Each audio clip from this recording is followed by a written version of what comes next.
What's going on, everyone? Welcome to the Fantasy Flex Podcast. I'm your host, Chris Raybon of the Action Network, and I'm joined by one of the top rankers in the game, the odds maker, Sean Kerner. Sean, what's going on? What's up? This is always one of my favorite episodes every year because we get to discuss the frozen pond. That is the RB2, RB3 position. Although it seems like I had a handful of guys in the RB1 tier where I was saying they had some frozen pondy vibes, but looking forward to it. Yeah, I think running back is kind of deep this year, not in the sense that like some of those guys aren't in the frozen pond, but that if the frozen pond tier starts at like RB, 6 or 7 and it goes through like RB 36 or something, then you might as well take guys a little bit later on. So that's kind of how I've been trending. Are you kind of doing the same, or what's your general running back strategy been in redraft leagues, not best ball, but just regular fantasy leagues? Yeah, I think it certainly depends, especially where your draft position is. But this year especially, I'm typically going wide receiver heavy and loading up. And I'm okay waiting at running back. Like you just said, a lot of these backs are pretty viable. Some of these guys, we'll talk about, have some concerns, but it's pretty deep. And we're taking, starting running backs are going around RB 40 with Ezekiel Elliott. So it's pretty deep where, you don't want to avoid it completely, but I'm willing to wait. And then I load up, mid rounds, late rounds. I have my upside flyer guys. So at the end of the day, I think wide receiver is much tougher to find later in the drafts. So early on, I'm trying to load up at wide receiver as much as possible, sometimes at the expense of taking a top back. Yeah, agreed. I think that's just the way the board breaks down. I think not many of these backs, if you're not getting like a McCaffrey or, maybe if you're in the 6 or 7 or 8 hole, a Brees or a Bijan, I don't think a lot of the other backs really justify a high pick. Now in best ball, you do want, just to get exposure to different type of builds and whatnot. But yeah, in regular leagues, generally going 0 RB or anchor RB with like 1 RB early if I can get one of those top 3 guys. But I think the guys we're going to talk about today are really where the running back position is going to be won and lost, especially because in best ball, the top 12 running backs, pretty much that's it in the top 5-6 rounds. Most of the RB2s and 3s are going, round 6 and on. So everyone's going, anchor running back. A lot of people are even going 0 RB this year. So we'll get into all these guys. We'll start with the RB2 tier. That's the RB 13 to 24, which are Josh Jacobs, James Cook, Joe Mixon, Kenneth Walker, Alvin Kamara, and Najee Harris, Aaron Jones, Ramondre Stevenson, David Montgomery, James Conner, Zamir White, and Austin Ekeler. Eckler's ADP varies pretty drastically depending on what site you're on. So, but we're going to treat him as an RB2 here. Let's talk a couple guys we're high on, and then we'll talk somebody we're low on in this RB2 tier. So I'll start with you. Give me a guy you're high on in that tier that I just mentioned. Yeah. So the first back I'm high on is Dave Montgomery at RB21. Ironically, probably the first backup running back being taken, and I'm high on him. But this is right around where Monty went last year, and I targeted him pretty heavily. And it worked out just fine. He finished RB12 and best ball points added, and 9th in best ball points added per game. It's a unique situation for sure with, the backup performing like an RB1. But this offense is fully capable of supporting 2 backs. So when, Jahmyr Gibbs is healthy, Monty's probably going to provide low-end RB2 value. The Lions had a league high 34 rush attempts by running backs inside the 5-yard line last year, and Monty had 55% of those. So he has massive touchdown upside. That's going to help, his weekly 4 ceiling combo. But, if Gibbs were to miss time, he has potential top 5 upside. And last year, Gibbs missed 2 games. Monty missed 3. So that's a normal mix of missed games for both running backs. So I think that we can kind of take their stats from last season at face value. And even if Gibbs does see, a little bit bigger workload this year, which I do expect, I still love, Monty's floor ceiling combo right here. Yeah, he's. I think. Do you think he's like how game script dependent? Do you think he is? I know the Lions are expected to win a lot of games more than most, but you think is he? Would you kind of like let's say you're in a regular redraft league where you have to set your lineup each week? Could you ever see a week where he would not make it into your starting lineup, or do you think he'd start every single week? I think he'd start most weeks. I think there was actually a time or two last year where I did have to bench him. I think that's a good problem to have. I think I just had like Achan or somebody better to use. It wasn't necessarily Monty had a low outlook, but you're right. I think he is game script dependent. Typically with the Lions, we kind of know which games he's going to be heavily involved. So I think that certainly helps. But that is a good point. I think, when Gibbs is healthy, if the Lions are underdogs, that's certainly going to ding Montgomery. But he's still going to have the touchdown upside as well. So he's still in play as a flex option, even worst case scenarios. So that isn't too big of a concern. But again, he's going late enough to where I think it's certainly worth it. Yeah, I have him RB19, so I'm above that that consensus as well. My first guy is James Cook. I really like James Cook this year. I think there's a couple of things. Number one, you saw the Bills become a lot run heavier when they switched from Dorsey to Joe Brady in week 11 at offensive coordinator. James Cook is still a very young back, he's still in his early 20s. And I think he still has room to grow on the, 13.9 carries per game that he had last season. I actually have bumped up to 14 and a half.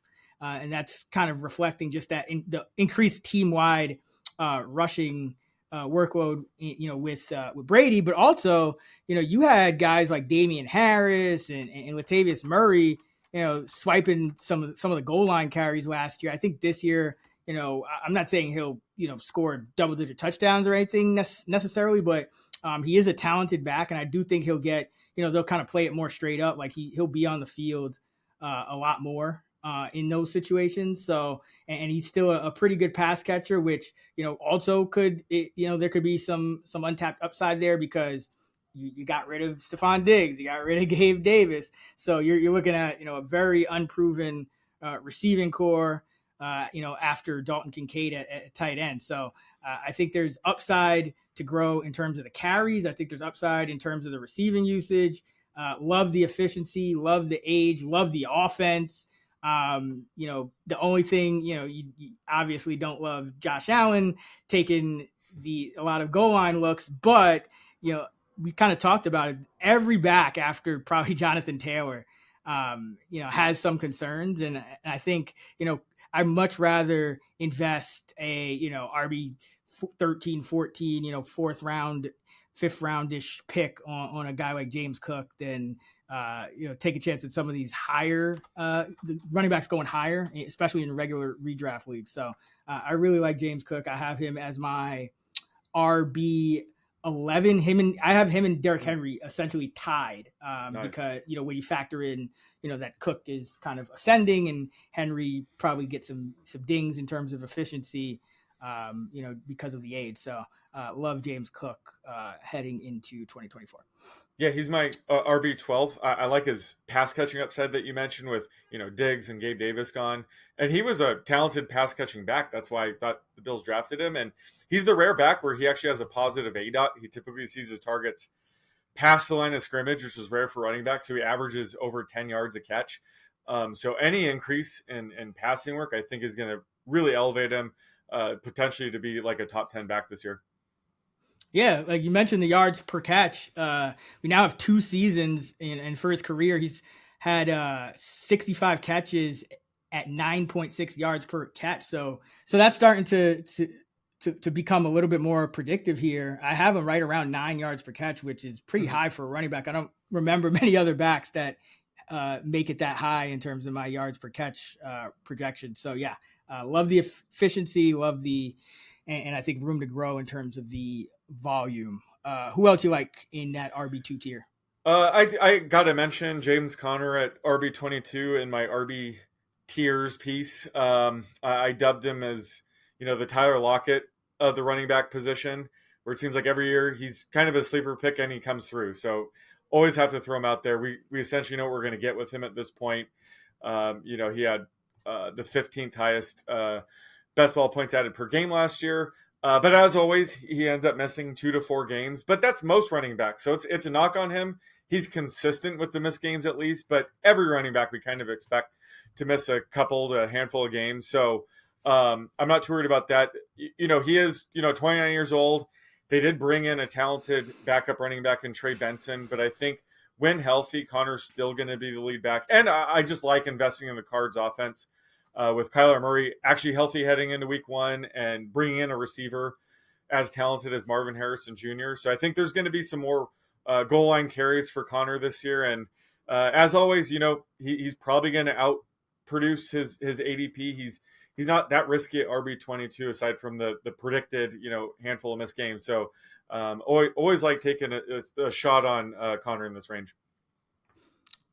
Yeah, he's tough for me to project because I think the age at 29 and the fact that he has missed so many games it kind of caps, the projected carries for him. Like I have him about 185. I think he had about 200, just over 200 last year. And the fact that they did spend a pick on Benson last year. I mean, they were just rotating in. I mean, what was it, like Demercado, Tony Jones? I mean, just your who's who of journeyman, Michael Carter. So, that there are some risk factors. Yeah, I think I like Connor the most in best ball, because I think then you have within his range of outcomes that if he's healthy, he's the, lead back just like he was last year.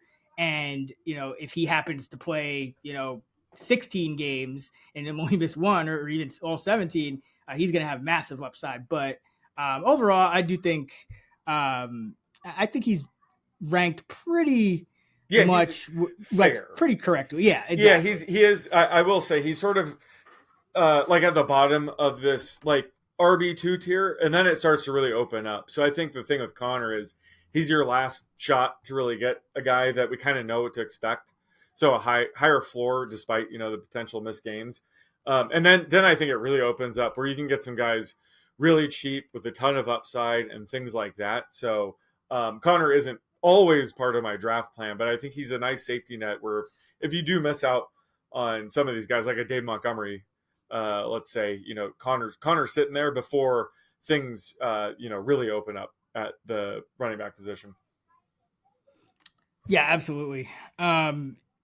Another guy I'm high on is Zamir White, and he's going to be kind of polarizing. But I have him as the RB21 in my ranks, and that's probably a little bit higher than consensus. And the reason is I think you saw how this Raiders offense kind of shifted, when Antonio Pierce took over. They want to be, more, even though they have Adams, they still want to be more of a, run heavy defensive kind of team.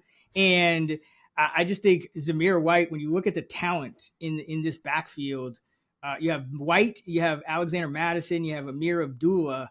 I just think Zamir White is the clear most talented guy in that backfield. I think his, on his high range of outcomes, it's like one of like that Josh Jacobs season that Jacobs had a couple years ago. But even in more of a floor scenario, I still think Zamir White leads this team in touches, leads the team in carries. I think he's going to get probably at least 5-6 touchdowns if has the upside for double digits. Essentially, Josh Jacobs. And if you look at Zamir White, he doesn't have a huge sample of routes, but getting targeted on 19% of his routes. So that's actually a smidge above league average. So, that's also promising. And I just, the fact that they let Jacobs go and only brought in Alexander Madison, really, I think that kind of and they've been talking up White. So I think that shows that he's going to get the first crack at it. And when I look at some of we kind of talked about it. There's all these everyone has risk factors here. So it's like, I'd rather have like a young ascending Zamir White with, not much wear, not much tread on the tires on a team that wants to run the ball than, some of these other guys where I just really don't know, like Aaron Jones going to, the Vikings, he's old and Ty Chandler's there anyway, Swift, great offense, but who knows what the workload's going to be in a 3-man backfield.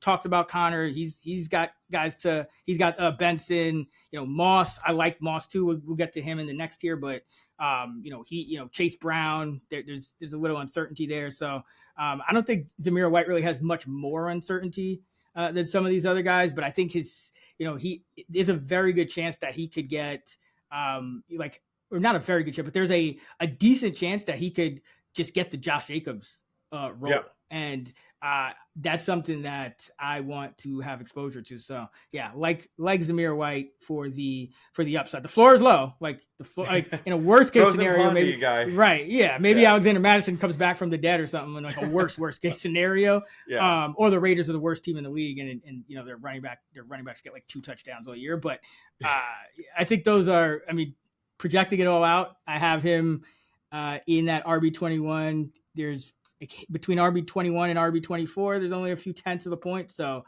nothing crazy, but I have liked Zamir White all offseason. And from what I'm hearing out of camp, he's going to be that feature guy. And that's why they were comfortable letting go of Jacobs. Yeah. And we already saw a preview of him without Jacobs the last 4 games of last year. And he was the RB8 over that stretch that, without Alexander Mattison, but it just goes to show that he is capable of being a lead back.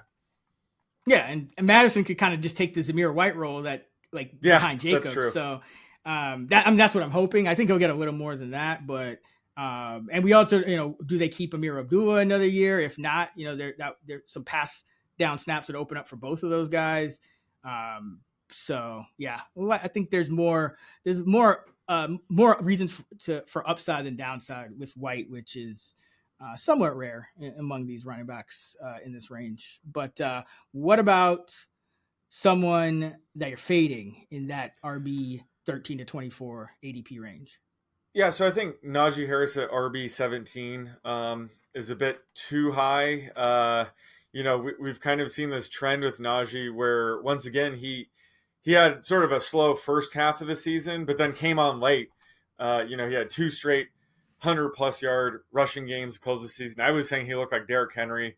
But at the end of the day, he finished 31st in best ball points added per game.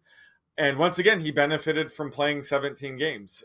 So he has yet to miss a single game in 3 seasons so far. So he's certainly proven to be a durable back. But again, no back is safe. We thought that about Jonathan Taylor, who had never missed even a practice his entire life. And then, last year he missed a handful of games. So I don't think Najee is impossible to get injured. So I think, he's due for some injury luck. And there's some concerns with, new head coach Arthur Smith, who's been known to lean on, running back by committees, where Jaylen Warren will continue to factor in, maybe more so this year. Who knows? But in this range, you don't want a back where you're kind of uncertain about his workload. And he kind of needs a workload and to stay healthy to really produce at this, RB 17 range. So that's why out of these guys, certainly everybody has a question mark here, but I think he has the most question marks, and I've typically survived fading him and just taking maybe Jaylen Warren later on in the draft. So yeah, I'm going to continue doing that this year. I don't think he's going to be able to, outkick this ADB by too much. Yeah, given Arthur Smith, like the Bijan shenanigans, it's the floor. It's another guy. This is like a pure best ball pick. Or I guess if you're going 0 RB and he falls, I'm fine with that as well. But yeah. I want to be underweight, but I'm not going to fade him completely because I do think the one thing we've talked about is he's probably the most Derrick Henry like exactly running back, and Arthur Smith had Derrick Henry at one point. Yeah. And so I think it was like Henry and Dion Lewis. So like Warren would be the Dion Lewis who just like gets forgotten about again if Harris plays like Derrick Henry on his, ceiling range of outcomes. So yeah, that's the case for him in best ball. But I agree. When you look at, the range of outcomes, ceiling versus floor. I think there's more floor scenarios. You also there's even a chance, the quarterbacks take a little bit more, rushing, a few rushing attempts away from the running backs, because the Steelers, non-quarterback rushing attempts last year was pretty high, 24.6 per game. And that's, for a mediocre team with a below average quarterback, that is a lot of carries. So, I think that's going to regress a little bit. So there might be a little fewer carries to go around. And, we don't know exactly what Arthur Smith, how he's going to view Jaylen Warren versus Harris compared to, we had multiple coordinators last year. So when we're looking at the, Harris averaged 15 carries, Warren averaged 8.3 per game, but like that was over 2 different coordinators last year. So now you got another coordinator. So There's a lot of uncertainty, low floor. I think Harris is another guy. You want him in best ball, but you're probably paying a premium, draft him, RB 17, 18 in redraft. For me, I am low on Ekeler. I mentioned that, his ADP varies widely by site, but RB24 I think is way too high. I have him in the low 30s. Now, I think there is kind of some question marks as to, besides just how much is he going to decline more, because he declined a lot last year, entering, in his age 28 season. Now this is his age 29 season. So, you could see another drop off. You don't know exactly how the split is going to shake out between him and Brian Robinson, because you got a new coaching staff. Cliff Kingsbury is the coordinator. So, Kingsbury has used some running back by committees where it's been like Kenyon Drake and Chase Edmonds, and then I think Connor and Edmonds as well. So there's some uncertainty there with Ekeler. There's decline, just a few different issues. And also I don't, even if he ends up running a route on a similar number of dropbacks, last year he ran around 59% of the Charger dropbacks per game. It's probably going to be hard to match on the Commanders, unless Brian Robinson really takes a backseat, because Robinson was getting about 33% per game last year, and Antonio Gibson was at about 46%. So, Ekeler might be squeezed in terms of, the routes. We don't know where the carries are going to end up. So yeah, I think he should be going, definitely outside the top 30, and especially because he's going to decline and he's in this potential likely committee and might even gets the fewest touches of the two. Just not really feeling him. I know the name is big. Yeah. But again, we talked about these guys are the guys that tend to be overvalued. These running backs switching teams, and there's a ton of them. I think there's usually about 12 in the top 36 this year, whereas usually an average of about 4 to 5 per year. So there could be some more landmines than usual, even though this running back class looks deep, and I think Ekeler is top of that list. All right, let's see. All right, let's jump to the next tier, and that would be the RB 25 to 36, DeAndre Swift, Raheem Mostert, Jonathan Brooks, the rookie for the Panthers, Jaylen Warren, Zack Moss, Tony Pollard, Javonte Williams, Tajay Spears, Nick Chubb, Brian Robinson, Devin Singletary, and Gus Edwards. Who's someone you like in that tier? Yeah, this is an interesting tier. We don't even know if like Jonathan Brooks or Nick Chubb will be playing in week 1. So I'm gonna go with Zack Moss at RB 29, and he sort of fits the bill for Frozen Pond label from me.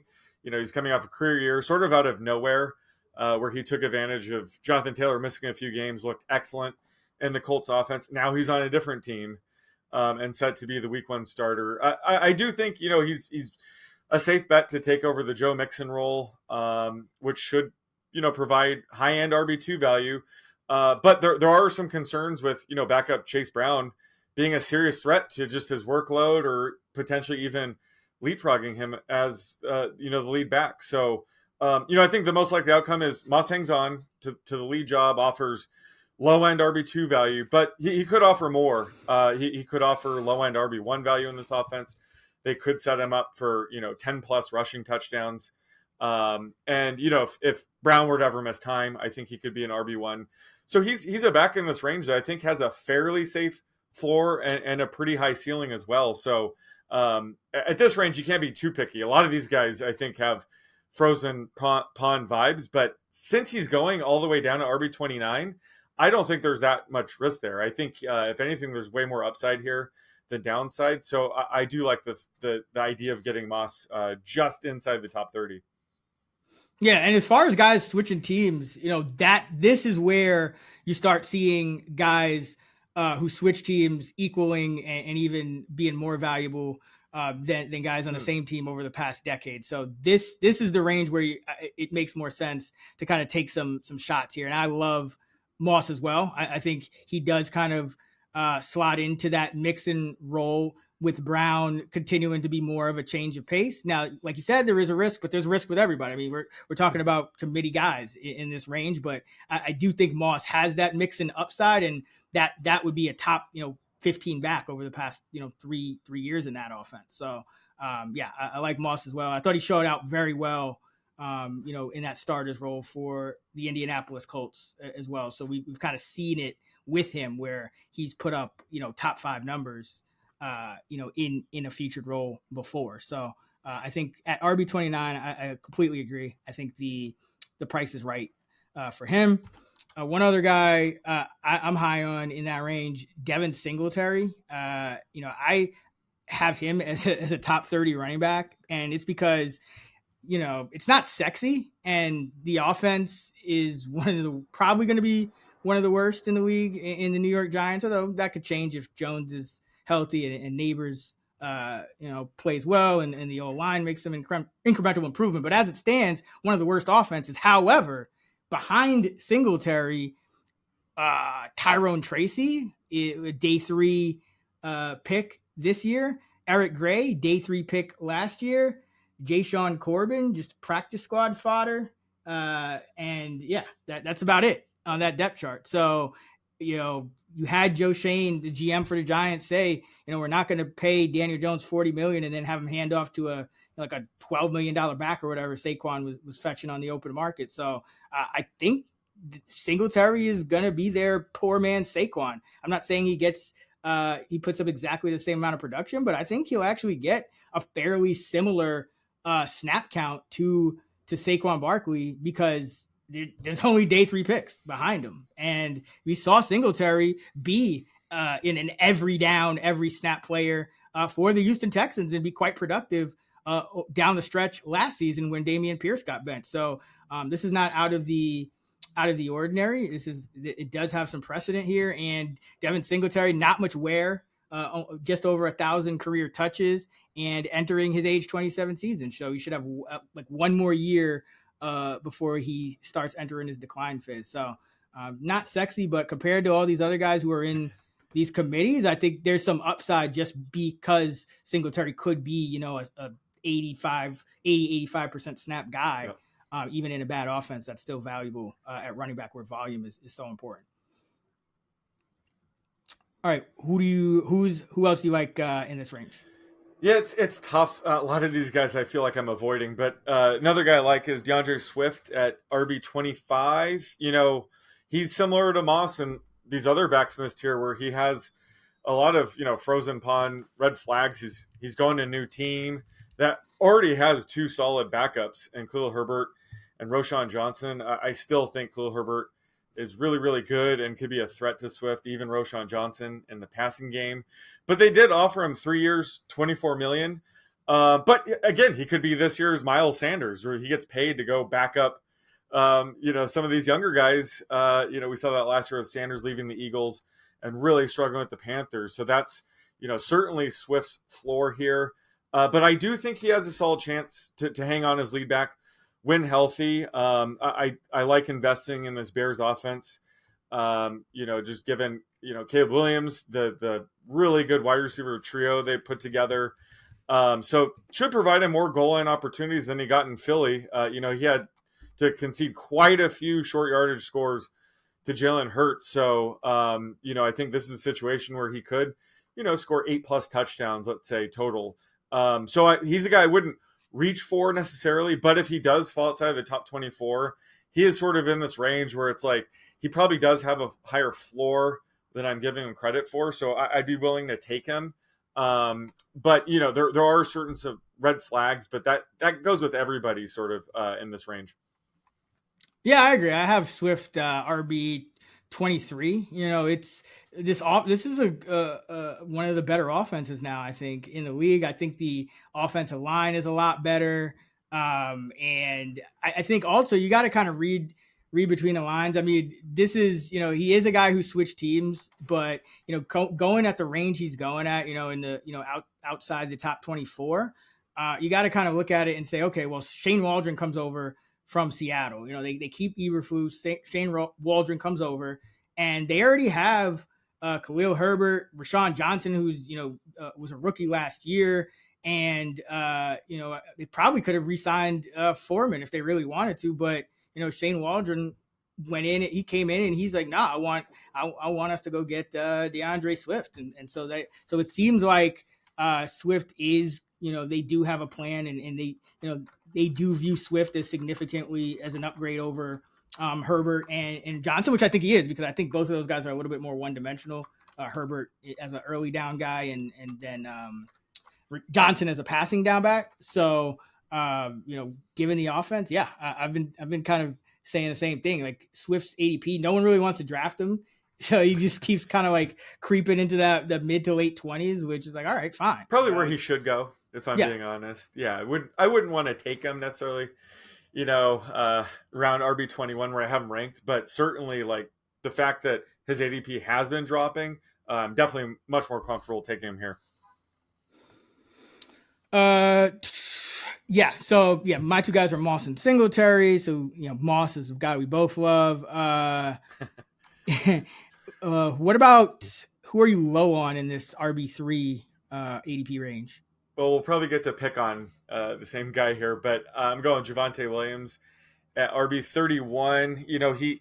He's coming off a down season, was 40th in best ball points added per game, average a career low, 3.6 yards per rushing attempt. But, he should bounce back. Last year, he was coming back from the ACL tear. So I was down on him to begin with. But still, this situation that just doesn't offer much upside in terms of ceiling, because the offense is probably going to struggle with, Bo Nix potentially starting week 1 and all season from there. So they could struggle to get to the red zone. So, he's not really a high touchdown kind of guy. They also have a handful of other backs that will compete for touches and could potentially leapfrog him at any point. So he's probably going to, not see much usage in the passing game to really make up for any lack of efficiency. So he's just a guy that he probably won't burn you if you do draft him here, because he is going to be the week 1 starter. But I just don't think there is a high enough ceiling, just given the red flags. Kind of the guy that you mentioned earlier, Devin Singletary, probably has a higher floor ceiling combo than Javonte Williams, and you can get him, around later. So that I'm kind of with that, where all these guys, they're not sexy picks, but you could take a Javonte caliber type back a little bit later, which is why I'm avoiding him here. I just don't think he offers enough upside or the floor to take him here. And then honestly, just this part in the draft, I'm probably attacking other positions. I think once we get outside the top 40 is when we have backs I think are offering a ton of value. So he's just kind of in a dead zone for me, where don't like his floor ceiling combo or where he's going in the draft either. Yeah, Javonte is one of those guys. As it stands, he's one of the few guys I'm just complete fading as of now. Like maybe something will happen to change my mind, but there's just so many red flags with him, even when you factor in the fact that he should bounce back a little because he's a year removed from his injury. But, the last, from week 8 on, he did not top 3.8 yards per carry, 3.9 yards per carry. So he did not hit 4 yards per carry after week 7. So and he had a ton of carries, down the stretch, and still, just was not able to, show any explosiveness. And then, I think Sean Payton started to catch on. And so as the season progressed, his workload started to decrease, and even in the passing game. So, the last 4 weeks, he only averaged a 28% route rate compared to 32% before that. So 30 is not high enough for a lead back. I think his yard targets per route was over 30%, which is probably going to regress just because that's very, very high. The yards after the contact just was not there. So even factoring in that, there's going to be some regression. He's going to bounce back in certain facets. I think the usage, when you factor in, there's Javonte, McLaughlin is ascending. They might be looking to get him more involved now with the full off season. He'll learn more of the protections and all that stuff. And then not only do you have Pirine still there, who probably still continues to play hurry up, third down, but they drafted Audric Estime, who, out of Notre Dame, who, a kind of the most similar to Williams. His skill set probably overlaps with Williams the most as like a bigger early down guy. I know he did miss OTAs with an injury, but he avoided the PUP list, so he could be a factor. So now you're talking about 4 guys that could potentially be a factor, and the guy and they didn't have much draft capital, and yet they spent a mid-round pick on Estime. So that combined with the decrease in workload for Williams as the season wore on, combined with the decrease in efficiency, just a big red flag for me for Williams. I don't know if he, I don't see how he gets to like that like a top 10, top 5 upside. Like, there's just it's going to be probably a 3-man backfield regardless of what's going on. And, if there's even a small chance, if he continues to struggle, that like later in the year, Estime, it might jump him, and Williams would probably be inactive in that scenario. If Estime were to jump him as like an early down guy. So, and McLaughlin could jump him as well. So just not the guy that I want. Since we both had the same guy, I'll just quickly mention another guy that I'm lower on than ADP, and that's Nick Chubb. Well, really, Jonathan Brooks and Nick Chubb, I think, are going a little bit too high. When I project guys coming off ACLs, what I do is I created a database of every ACL injury for each position, and for running backs, it tends to take about 11 months, from the time you got hurt to the time you get back. However, with Chubb, it wasn't just the ACL; it was the ACL, it was the PCL, the MCL, the meniscus, and he had to have a second surgery in November, even though he got hurt, in September. So I think there's a very good chance that Chubb either misses time or is very well below 100% for the first third of the season, if not more. So I have Chubb projected for about 10 and a half games, and I think most people are projecting him for a few more than that. But you also got to factor in he could get hurt again, and he's 29 now. So it's like in between this injury, it was like he went from peak age to, last year he was 28 and he gets hurt, and now he's coming back at 29. So it's like even some of the efficiency that we've seen in the past, there are questions as to, how much of that still carries over. So I'm curious, where do you have Nick Chubb, like just in overall? I know I'm pretty low on him because I remember, I think our dev team we had like an error in our spreadsheet because I was so low on Nick Chubb, but I have him outside the top 40. Where do you have him? Yeah, I'm a bit higher, RB 30, but that's because I'm projecting him for 13 games. Again, he's just a wide range of outcomes. It's not like I'm drafting him at RB 30. I do agree, like he could wind up, missing the first 6 games of the season easily, right? Like we don't know yet. So I was just being cautious with that. But yeah, he's somebody that's probably going to go up or down quite a bit just based on the next few weeks. And it's sad to say, but I'm projecting him for fewer than 5 yards per rush attempt for the first time, all the way down to 4.55. So that hurts him as well. But he is certainly a guy that I'm avoiding, and Jonathan Brooks as well. I think Brooks could potentially miss week 1 or more, so I've been very careful with him. But yeah, in this range, I'm not targeting guys that I think might miss week 1 like these two guys. Yeah, like as it stands, these guys are going way too high. Like if you're just kind of projecting, I think the median of, how many games they're going to miss and a dip in efficiency and all that stuff, I think they're, Brooks and Chubb are going too high. Now, if we get some positive news, that could change, but that's all speculation. So we're kind of interested when we're talking, ADPs and values, we're still going to focus on median first. Obviously, Chubb has a massive ceiling if he were to play most of the season.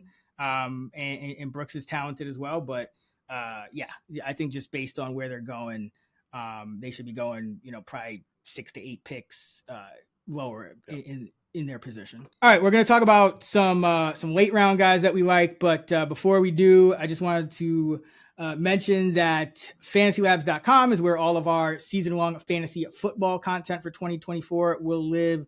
It'll have all of our rankings, all of our start sits during the season, all that good stuff, all the award-winning analysis and content, fantasylabs.com. That's a change. It used to be on actionnetwork.com, so be sure if you're looking for that, head over to fantasylabs.com. And right now, you can get $20 off a Fantasy Labs subscription by using the promo code FLEX20, FLEX20 at fantasylabs.com/flex. That's FLEX20 at fantasylabs.com/flex.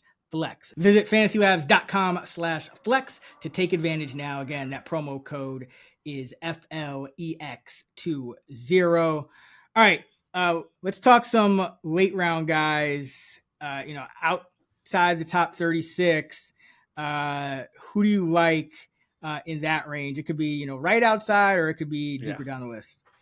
Yeah, so this is where my running back upside rankings really come into play, because once you get outside the top 36, you're really just dealing with backup running backs who, their end of season value, it's going to come down to how many games the starting running back misses. So I like to get backs that potentially provide RB1 value if that were to happen, and a bonus if they could potentially provide flex value even when the starting running back is healthy. Zach Charbonnet is one of my favorite guys again this year. He's RB42. Last year I was high on him. I targeted him a ton in this range. I'm still high on him as a talent, but it's clear that this is Kenneth Walker's backfield when healthy. But Charbonnet should still see 5 to 10 touches a game even when Walker is healthy, and I think he's talented enough to offer flex value if you're in like an emergency, like you got a bunch of injured guys. It's a heavy bye week. Charbonnet can fill in as like an RB3 flex type.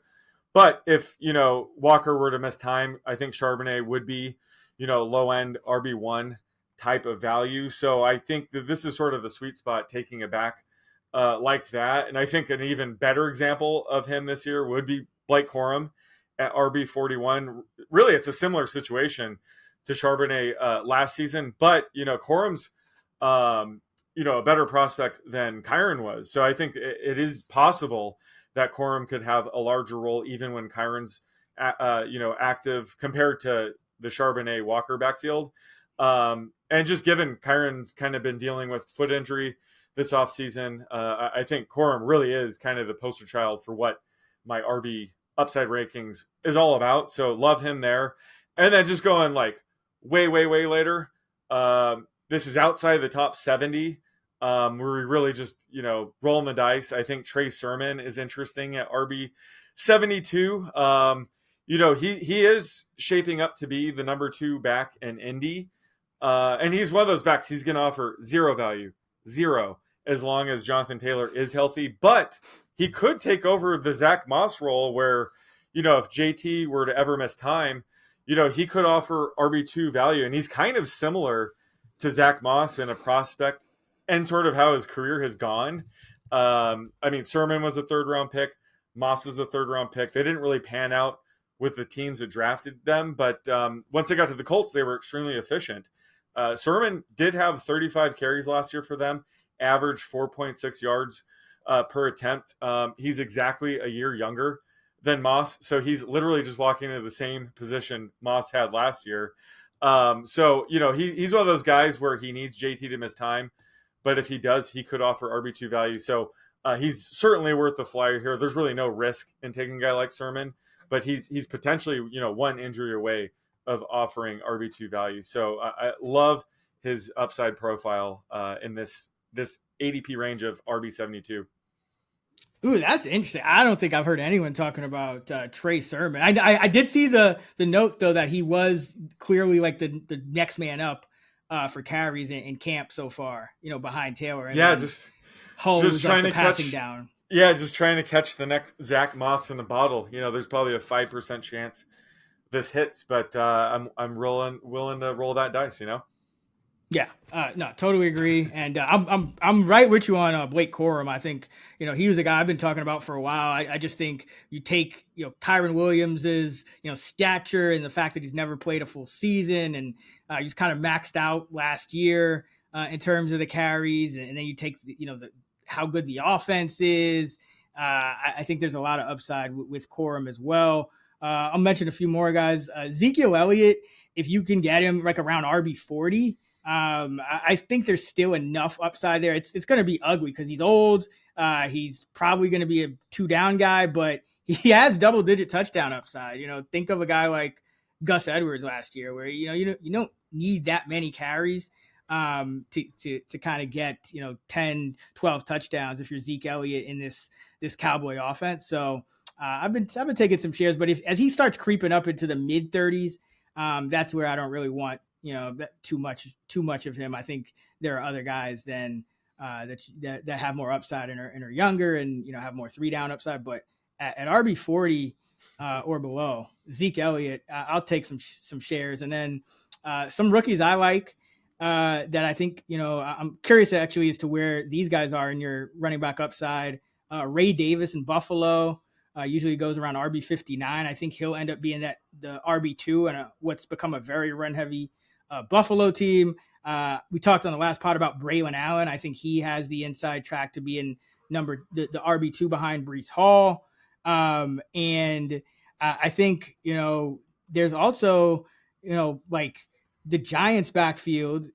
Tyrone Tracy was a guy who was drafted in the 5th round, but I mean, we talked about it. There's nothing behind Singletary. Gray didn't really look great last year, so he's interesting. And then Kamani Vidal, just based on the injury history of J.K. Dobbins, especially, but even Gus Edwards is getting up there in age. So Vidal is another guy going outside the top 50.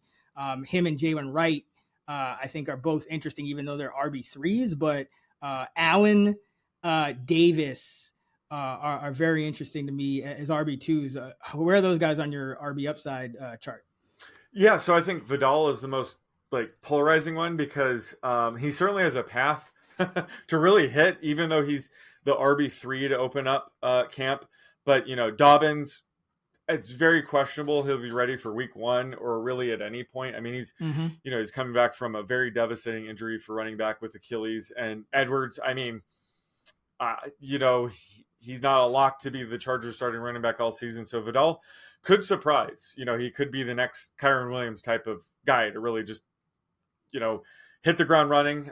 So we'll see about that.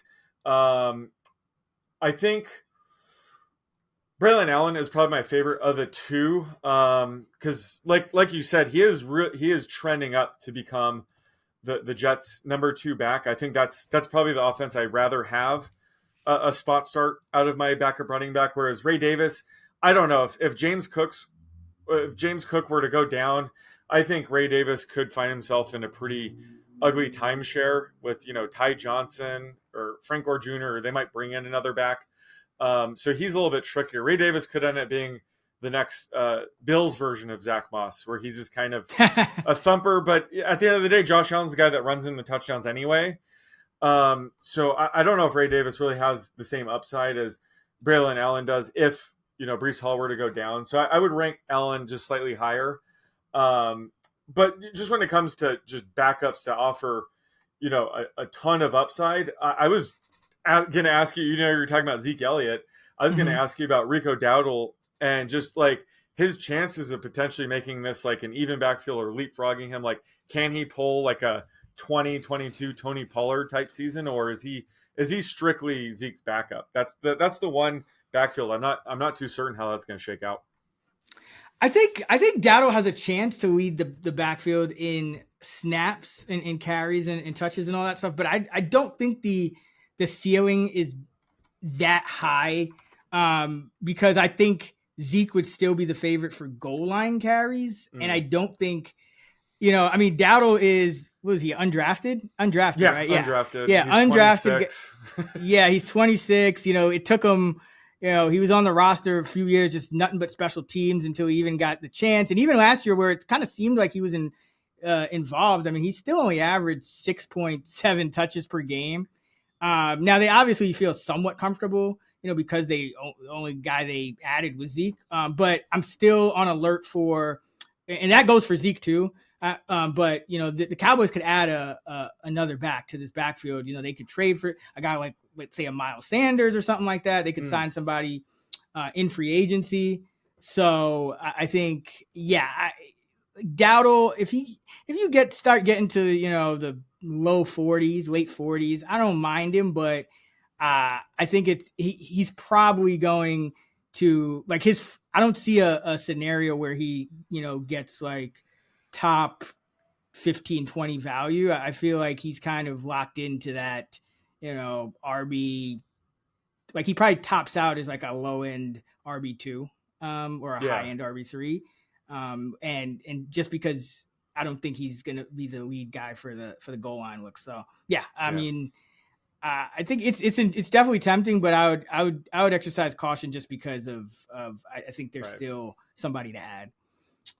All right, that is going to wrap it up for our RB2 and beyond episode of the Fantasy Flex. If you missed our RB1 episode or our quarterback episodes, you can find those out now on the Fantasy Flex feed. Be sure to subscribe wherever you listen to your podcast, because we'll be dropping these pretty routinely from here on out. Usually at least 2 per week we'll be dropping, so we'll end up going through each position and all the players up and down the board. And don't forget fantasylabs.com for all of our fantasy football content this year. You can find Sean on X at @_oddsmaker. I'm at Chris Raybon, and we're at those same handles on the free award-winning Action Network app. Until next time, let's get this money.